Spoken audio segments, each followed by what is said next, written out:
Hello friend, स्वागत है हमारे यूट्यूब में आप सभी का।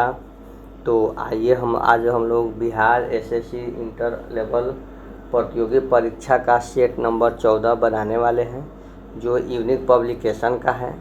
और 14 से पहले जिन मेरे फ्रेंडों ने दोस्तों ने सेट नहीं बनाए होंगे, वे हमारे चैनल से प्ले लिस्ट से जा कर के वहाँ से आप वीडियो को देख सकते हैं। तो आइए हम लोग सेट कर स्टार्ट करते हैं क्वेश्चन नंबर 1 से। क्वेश्चन नंबर 1 क्या कह रहा है, तो आइए देखते हैं सेट नंबर 14 का क्वेश्चन नंबर 1। तो क्वेश्चन नंबर 1 आपका कह रहा है कि नियाग्रा प्रपात किसकी सीमा पर स्थित है। नियाग्रा प्रपात जो है किसकी सीमा पर स्थित है, तो यह है यूएसए और कनाडा की सीमा पर। यूएसए और कनाडा की सीमा पर स्थित है। आगे है मेरे प्यारे साथियों, भारतीयों के लिए महान सिल्क मार्ग किसने आरंभ कराया था। सिल्क मार्ग जो है आपका कनिष्क ने कराया था। न्यायालय के प्रारंभिक क्षेत्राधिकार से क्या तात्पर्य है,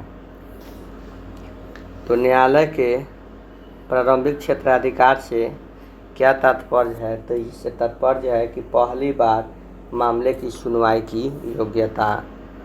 निर्णायक मत है, निर्णायक मत क्या है, तो निर्णायक मत है जब दोनों पक्ष सहबद्ध हो तब निर्णायक मत दिया जाता है। आगा खां कब संबंधित है, आगा खां कब किससे संबंधित है, तो आगा खां कब जो है आपका हॉकी से संबंधित है। भारत में सबसे बड़ा बाघ अभयारण्य कहाँ है, तो भारत में सबसे बड़ा बाघ अभयारण्य जो है ये नागार्जुन अभयारण्य है मेरे प्यारे साथियों।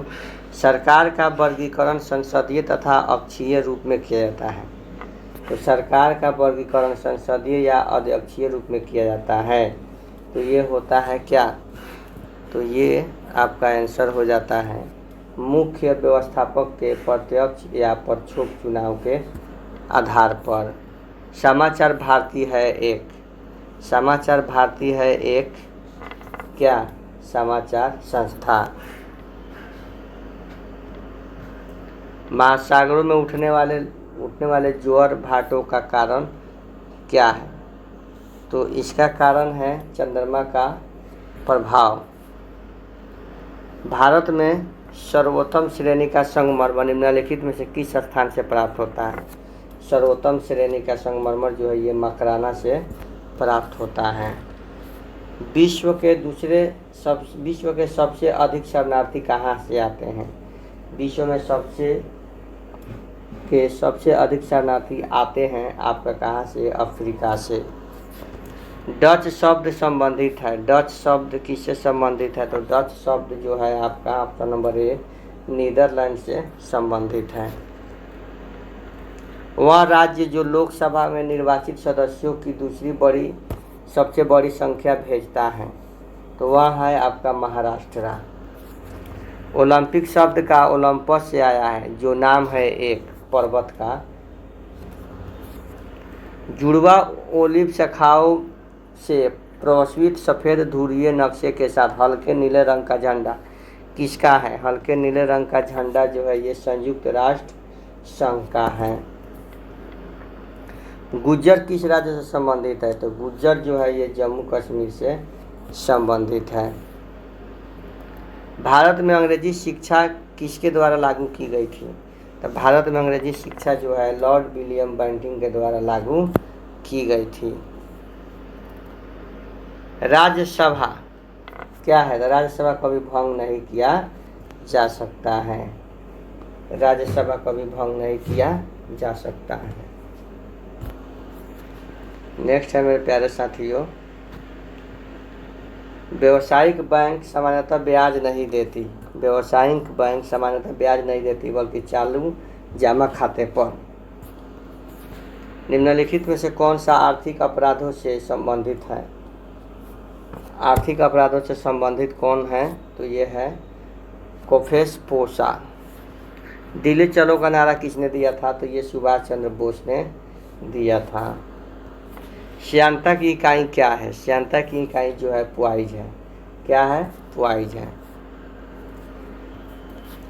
संविधान के अनुच्छेद 1 में भारत को क्या कहा गया है? संविधान के अनुच्छेद 1 में भारत को राज्यों का संघ कहा गया है। क्या कहा गया है? राज्यों का संघ कहा गया है। नागालैंड राज्य कब बना? नागालैंड राज्य जो है आपका 1963 ईस्वी में बना था। मैरीना खाई क्या है? मैरीना खाई जो है महासागर का सबसे गहरा भाग है। महासागर का सबसे गहरा भाग है। भारत का सबसे ऊंचा जलप्रपात जोग किस राज्य में स्थित है? तो ये जो है कर्नाटक में स्थित है। पंचमार्क सिक्के सर्वाधिक रूप से किस धातु के बने होते हैं? तो ये जो है चांदी के बने होते हैं। सरगासो अवस्थित है। सरगासो कहाँ अवस्थित है? तो ये अवस्थित है उत्तरी अटलांटिक महासागर में। ग्लोब पर भारत की स्थिति डैश उत्तरी अक्षांश के बीच है। तो ये हो जाएगी आपका 8 डिग्री 4 सेकेंड से 37 डिग्री 6 सेकेंड तक। भारत में स्वर्ण उत्पादन पर निम्नलिखित में से किस राज्य का लगभग अधिकार है? स्वर्ण उत्पादन पर तो ये कर्नाटक का। चौरी चौरा कांड संबंधित है। चौरी चौरा कांड संबंधित है आपका असहयोग आंदोलन से। द्वितीय विश्व युद्ध के दौरान ब्रिटेन का नायक प्रधानमंत्री कौन था? तो ये था आपका विंस्टन चर्चिल। यदि राष्ट्रपति स्वेच्छा से अपना पद त्याग करना चाहे तो वह अपना त्याग पत्र किसे प्रेषित कर सकता है? तो वह जो है अपना त्याग पत्र भारत के राष्ट्रपति को प्रेषित कर सकता है। निम्नलिखित में से कौन पंजाब की सीमा पर स्थित नहीं है? तो कौन पंजाब की सीमा पर स्थित नहीं है? तो ये हो जाता है आपका उत्तराखंड। भारत में बॉम्बे हाई निम्न में से भली भांति जाना जाता है। भारत में बॉम्बे हाई को जो है तेल अनुसंधान के लिए भली भांति जाना जाता है। यदि नकदी जमा का अनुपात घटता है तो कर्ज के निर्माण पर क्या प्रभाव पड़ता है? तो कर्ज के निर्माण पर भी वह बढ़ता है। तुलसीदास निम्न के राजत्व काल में रहते थे। तुलसीदास किसके राजत्व काल में रहते थे? तो ये अकबर के शासनकाल में रहते थे। निम्नलिखित में से कौन भारत का प्राचीनतम राजवंश है? तो ये जो है भारत का प्राचीनतम राजवंश मौर्य है। ग्रेनाइट किस रूप में पाया जाता है? तो ग्रेनाइट जो है आपका अग्नेय शेल में पाया जाता है। डेल्टा का निर्माण होता है जब नदी के मुहाने पर नदी प्रवाह निर्बल होता है। निम्नलिखित में कौन विशालतम रेगिस्तान है? तो निम्नलिखित में जो है सहारा जो है सबसे विशाल रेगिस्तान है। मध्य रात्रि का सूर्य एक परिघटना है किसका? तो ये है संपूर्ण आर्कटिक वृत्त का। यूनेस्को द्वारा संचालित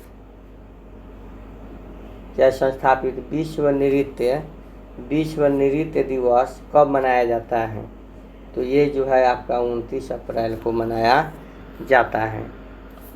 बिहार में शेर शाह का राजनैतिक वर्चस्व किस युद्ध में उसकी विजय के साथ स्थापित हो गया था? तो यह है सूरजगढ़ का युद्ध।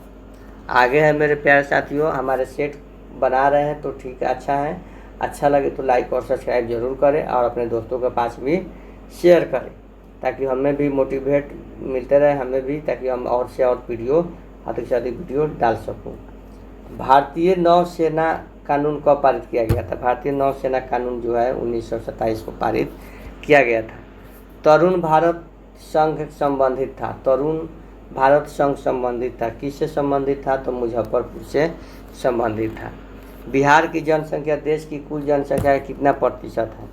तो ये जो है आपका 8.60% है।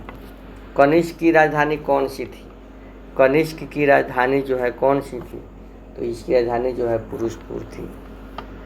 2011 की जनगणना के अनुसार बिहार में पुरुष महिला साक्षरता दर में अंतर लैंगिक अंतराल 19.7 है। घट पटना कलम के प्रथम महत्वपूर्ण चित्रकार थे। पटना कलम के प्रथम महत्वपूर्ण चित्रकार कौन थे? तो ये थे सेवक राम। जब जैव उर्वरक के विषय में कौन सा कथन सत्य है? तो ये जो है वे परितंत्र मित्र होते हैं। स्कर्वी रोग किसकी कमी के कारण होता है? तो स्कर्वी रोग जो है आपका किसकी कमी के कारण होता है? तो ये विटामिन सी की कमी के कारण होता है। किसी तत्व का परमाणु क्रमांक किसकी संख्या को दर्शाता है? तो ये किसकी संख्या को दर्शाता है? तो ये दर्शाता है आपको प्रोटॉन की संख्या को।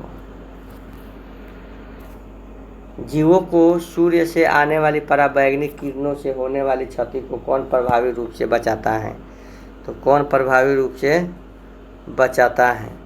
तो ये बचाता है आपका ओजोन। जठर रस में क्या होता है?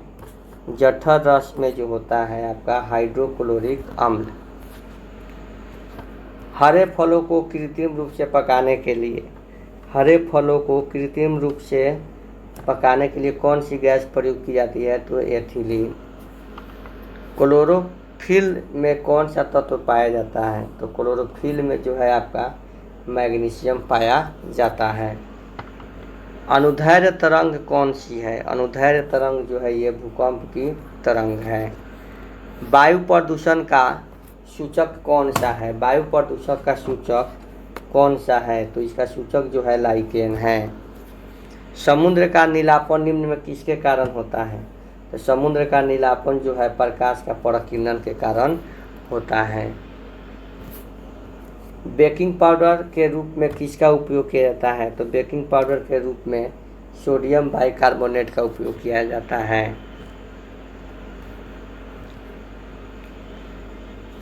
पेप्टिक अल्सर के लिए कौन जिम्मेदार है? तो ये जो है आपका हेलिकोबैक्टर पाइलोरी। प्रकाश की गति अधिकतम है किसमें? तो ये है पानी में। इलेक्ट्रिक अलार्म के मुख्य रूप से किस सेल का उपयोग किया जाता है? तो ये जो है आपका लैंगलांसे सेल का उपयोग किया जाता है। नेक्स्ट है प्लाज्मा का मुख्य घटक क्या है मेरे प्यारे साथियों? तो प्लाज्मा का मुख्य घटक है पानी। राइजोम का उदाहरण कौन सा है? तो राइजोम का उदाहरण जो है आपका अदरक जैसा है। राइजोम का उदाहरण अदरक है। दूध इसका एक उदाहरण है। दूध जो है आपका इमल्शन का एक उदाहरण है। एक पतली छोटी सुई पानी में तैर सकती है। एक पतली छोटी सुई पानी में तैर सकती है सतही तनाव के कारण। वनस्पति घी के निर्माण में क्या उपयोग किया जाता है? तो वनस्पति घी के निर्माण में जो है आपका हाइड्रोजन प्रयोग किया जाता है। भविष्य का ईंधन किसे कहा जाता है? भविष्य का ईंधन जो है किसे कहा जाता है? तो भविष्य का ईंधन हाइड्रोजन को कहा जाता है। भविष्य का ईंधन हाइड्रोजन को कहा जाता है। तो आज का ये सेशन हमारा समाप्त हुआ। मिलते हैं अगले सेशन में। तब तक के लिए जय हिंद।